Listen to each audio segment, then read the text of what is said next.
여러분, 환영합니다. 오늘 이 해설 시간에서는요, 성경 레위기에 등장하는 아주 흥미로운 주제, 바로 격리법규에 대해 깊이 파헤쳐 보려고 합니다. 사실 겉보기에는 진짜 가혹하고 냉정해 보이잖아요. 그런데 이 감염병 환자 격리 규정 이면에 믿기 힘드시겠지만 엄청난 사랑과 영적 회복의 메시지가 숨겨져 있습니다. 오늘 그 놀라운 반전을 함께 확인해 보시죠. 한번 상상해 볼까요? 몸은 병들어 너무 아프고 마음은 두려움으로 가득 찬 상태입니다. 그런데 혹시라도 사랑하는 가족이나 친구들이 자신에게 다가올까봐 스스로 부정하다, 부정하다 이렇게 외쳐야만 하는 거예요. 따뜻한 공동체에서 강제로 쫓겨나 진영 밖으로 걸어나갈 때 그 발걸음이 얼마나 찢어지게 아팠을지 이 짧은 외침 하나가 그 비통함을 그대로 전해주고 있죠. 자, 레위기 13장을 읽다 보면 자연스럽게 이런 근본적인 의문이 듭니다.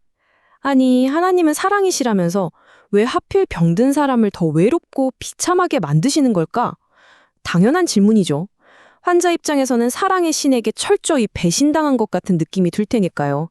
깊은 원망이 생길 수밖에 없는 대목입니다. 여기서 우리가 놓치지 말아야 할 아주 중요한 포인트가 있습니다. 이 환자들이 겪은 고통은 그냥 몸이 아픈 육체적 질병에서 끝나는 게 아니었다는 거죠. 이분들은 사실상 두 가지 치명적인 상처를 동시에 입었습니다. 첫째는 사랑하는 사람들과 완전히 분리되는 이른바 사회적 죽음, 즉 극심한 소외감이었고요. 둘째는 내가 신에게 저주를 받았구나, 완전히 버림받았구나 하는 끔찍한 자책감, 즉 신박한 영적 위기였습니다. 말 그대로 이중의 트라우마였던 셈이죠. 패러다임의 전환, 격리를 다시 생각하다. 자, 이제 이 가혹해 보이는 격리를 완전히 다른 렌즈로 한번 들여다보겠습니다. 사실 이 격리 규정에는 두 가지 아주 근본적인 이유가 숨어 있습니다. 먼저 방역적 조치로서의 공의의 사랑입니다. 생각해보세요. 당시 이스라엘 백성들은 척박한 광야에서 텐트를 치고 집단 생활을 했습니다. 여기서 전염병이 한번 돌면 전체 공동체의 생존이 완전히 파괴될 수 있는 치명적인 위협이었죠. 그러니까 이 격리는 나머지 백성들을 살리기 위한 필수적인 방역 조치이자 아주 실질적인 사랑의 표현이었던 겁니다. 그리고 또 다른 측면으로 영적 정결의 의미가 있습니다. 성경에서 전염병은 종종 죄의 전염성을 상징하거든요.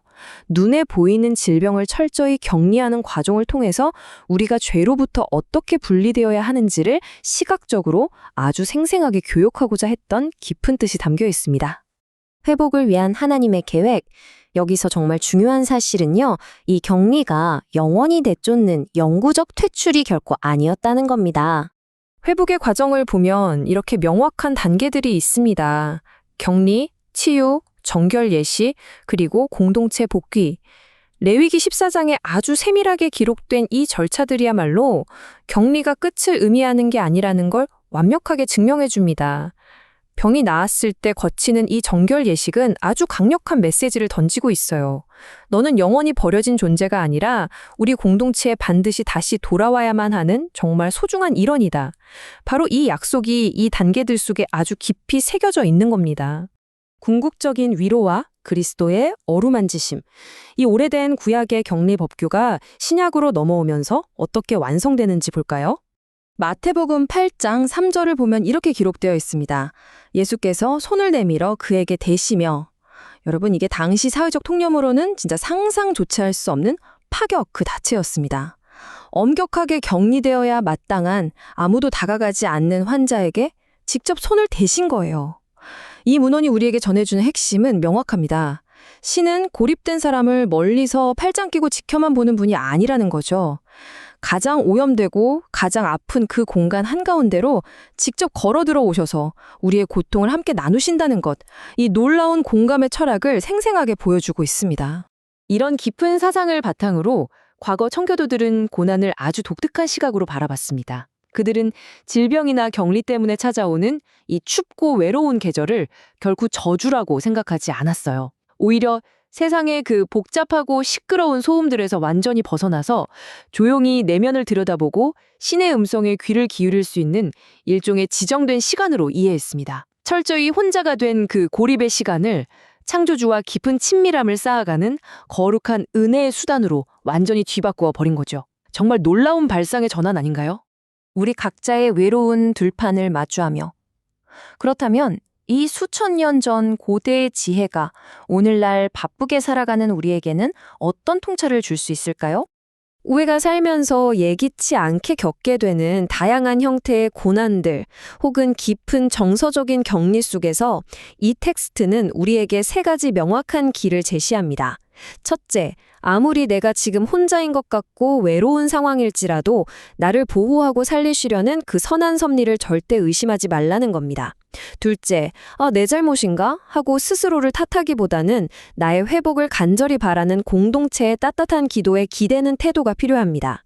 그리고 마지막으로 그 지독한 외로움 한가운데로 찾아와 주시는 위로와 공감의 손길을 적극적으로 구하라는 거죠.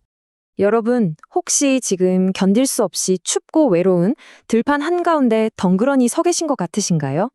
오늘 우리가 함께 살펴본 이 텍스트들의 메시지를 꼭 기억해 주셨으면 좋겠습니다. 이 관점에 따르면 여러분은 지금 결코 세상에서 쫓겨나 버려진 것이 아닙니다. 오히려 지금 겪고 계신 그 고립의 시간은 창조주가 여러분을 만나기 위해 조용히 기다리시는 구별된 회복의 공간일 수 있습니다. 이 깊은 위로의 메시지가 오늘 예기치 못한 고난과 단절의 터널을 묵묵히 걷고 계신 모든 분들께 새로운 소망의 불씨가 되기를 바랍니다. 여러분의 그 외로운 들판은 과연 어떤 의미로 바뀌게 될까요?